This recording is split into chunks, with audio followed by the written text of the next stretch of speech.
Hello everyone, আসসালামু আলাইকুম। Welcome back to RN cooking. আশা করছি সবাই ভালো আছেন। আপনাদের জন্য আজকে আমি নিয়ে এসেছি একটি ইজি চিকেন বিরিয়ানির স্পাইসি রেসিপি। চলুন তাহলে এর উপাদানগুলো দেখে নেওয়া যাক। প্রথমে আমি একটি প্যান নিয়ে নিচ্ছি, যেখানে তেলের মাঝে আমি পেঁয়াজ ছেড়ে দিচ্ছি। পেঁয়াজ কুচিগুলোকে হালকা ব্রাউন করে ভেজে নিতে হবে। হালকা ব্রাউন হয়ে আসলে এর মাঝে আমি অ্যাড করে দেব দুটো তেজপাতা আর দিয়ে দেব দুটো দারচিনি। এর সাথে আমার অ্যাড করতে হবে দুটো এলাচ।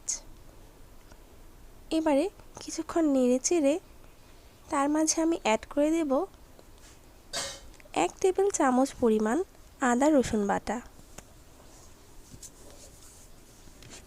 দর্শক, আদা রসুন বাটাটা খুব ভালো করে জাল করে নিতে হবে। মোটামুটি জাল করা হয়ে গেলে কালারটা চেঞ্জ হয়ে আসবে। আমি এটাকে হালকা ব্রাউন করে ভেজে নিচ্ছি। এই পর্যায়ে আমি এর মাঝে অ্যাড করে দেব 1 চা চামচ পরিমাণের লবণ আর দিয়ে দিব আগে থেকে যে মিক্স মশলাটি নিয়েছি, যেখানে আদা রসুন হলুদ মরিচ ধনে জিরা জায়ফল জয়ত্রী সব আছে। এই পর্যায়ে আমি টমেটো কেচাপ দিয়ে দিচ্ছি। আপনারা এটা স্কিপও করতে পারেন। খুব ভালো করে নেড়েচেড়ে মিশিয়ে নিলাম। এবারে কুচি করে কেটে রাখা টমেটো দিয়ে দিচ্ছি। খুব ভালো করে জাল করে টমেটোটা গলিয়ে নিতে হবে। দর্শক, এরপর আমি আগে থেকে ধুয়ে রাখা পোলাওয়ের চাল, যেটা পানি ছড়িয়ে নিয়েছিলাম, সেটা দিয়ে দিচ্ছি। পোলাও চাল খুব ভালো করে নেড়েচেড়ে রান্না করতে হবে। সাদা অবস্থায় এটা ভেজে নিতে হবে। খুব ভালো করে পোলাওর চালটা ভেজে নিতে হবে। এতে করে বিরিয়ানিটা খুব বেশি ঝরঝরে আর পারফেক্ট হবে। আমি মোটামুটি 5 মিনিট এটাকে হালকা আঁচে ভেজে নিয়েছি। আমার ভাজা কমপ্লিট। এ পর্যায়ে আমি এর মাঝে চিকেন অ্যাড করে দেব।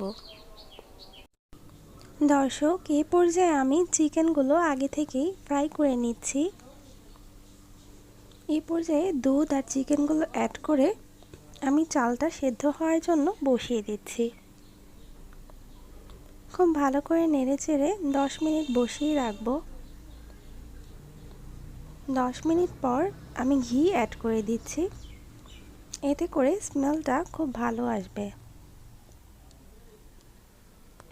আমাদের বিরিয়ানিটা কমপ্লিট। এখন আমি খুব চেপে চেপে এটাকে রেখে দিচ্ছি গরম গরম।